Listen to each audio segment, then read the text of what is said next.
এ বছর দাখিল পরীক্ষায় গাজীপুরের কালীগঞ্জের উত্তর জামালপুর বালিকা দাখিল মাদ্রাসার সব শিক্ষার্থী অকৃতকার্য হয়েছে। মাদ্রাসার অধ্যক্ষের দাবি, ভালো ছাত্রীদের বিয়ে হয়ে যাওয়ায় ফলাফলের এই বিপর্যয় হয়েছে। খোঁজ নিয়ে জানা যায়, এই শূন্য ফলাফলের চেয়েও বড় বিস্ময় লুকিয়ে আছে মাদ্রাসাটির শিক্ষক সংখ্যায়।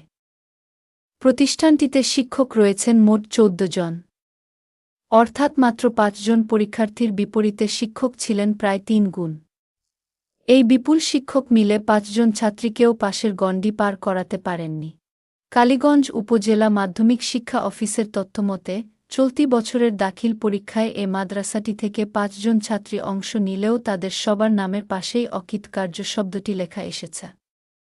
শিক্ষার্থী কম, অথচ শিক্ষকের কোনো ঘাটতি নেই, এমন একটি প্রতিষ্ঠানে কেন এই অভাবনীয় বিপর্যয়, তা নিয়ে নানা মহলে প্রশ্ন উঠছে।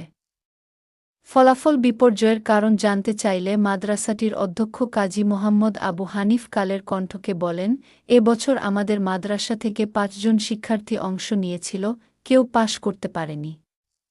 আমাদের ১৪ জন শিক্ষক কর্মরত আছেন। তবে ব্যর্থতার দায় সরাসরি নিজের কাঁধে না নিয়ে তিনি এক অদ্ভুত অজুহাত দিলেন। তার ভাষ্য, আসলে ভালো ছাত্রীদের বিয়ে হয়ে যাওয়ায় এমন ফল হয়েছে।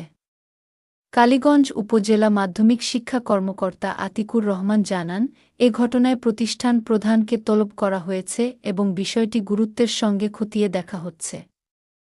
গাজীপুর জেলা শিক্ষা কর্মকর্তা আল মামুন তালুকদার বলেন, কালীগঞ্জের ওই মাদ্রাসায় চাহিদা অনুযায়ী পর্যাপ্ত শিক্ষক রয়েছেন। কেন এমন ফল হল, তা তদন্ত করে প্রয়োজনীয় ব্যবস্থা নেওয়া হবে।